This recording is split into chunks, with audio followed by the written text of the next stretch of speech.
Et respecter ce qu'on appelle la loi de manifestation. C'est une loi qui existe. Pour qu'une chose se manifeste dans la vie de quelqu'un, ça commence par la pensée. La pensée, l'ensemble de nos pensées mène à quoi? À nos sentiments. L'ensemble de nos sentiments nous mène à nos décisions, on décide.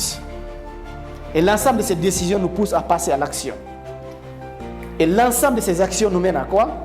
Résultat. Et le résultat, l'ensemble, si on continue à le faire toujours, ça devient une habitude. Et cette habitude-là qui travaille votre caractère. Et ce caractère qui définit votre destin. C'est ça la loi de manifestation.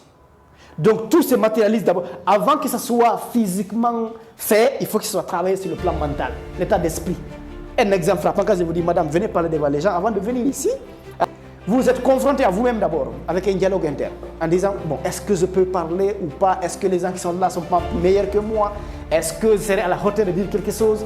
Toutes ces questions, tu parles avec toi seul. Maintenant, c'est un état de pensée. Si tu penses positif de toi-même, tu penses que tu es capable de le faire, qu'est-ce qui va se passer? Tu vas avoir un sentiment de confiance. Parce que tu penses que tu es capable de le faire.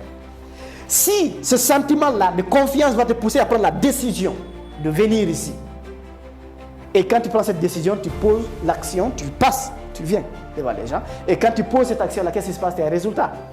Les gens vont apprécier.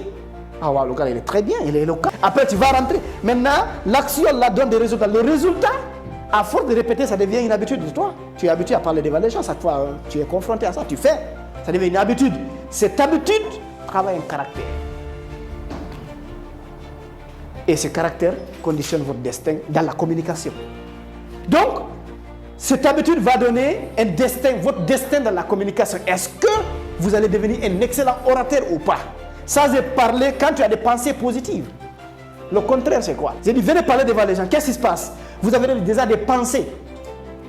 Le contraire, c'est quoi? Si c'est des pensées négatives, qu'est-ce qui se passe? Vous allez douter de vous. Bon, vous dites, est-ce que je serai capable de parler quand même ici? Donc, ces pensées, vous êtes confronté à vous-même, à votre personnalité. Lorsque vous doutez de vous, vous allez avoir des pensées négatives. Ces pensées négatives vont donner des sentiments. Quoi? Sentiments de doute et d'hésitation.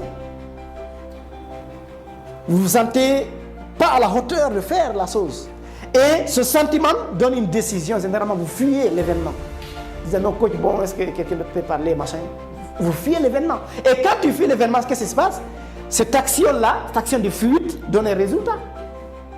D'accord? Ce résultat, ça devient une habitude. Si tu fais une fois, deux fois, chaque fois que tu as dit de parler, tu évites, tu évites. Qu'est-ce qui se passe? Ça devient une mauvaise habitude, toi, de fuir la parole, alors qu'à la base, tu veux être un excellent communicant. Et ce caractère, cette habitude-là crée le caractère en toi, le caractère de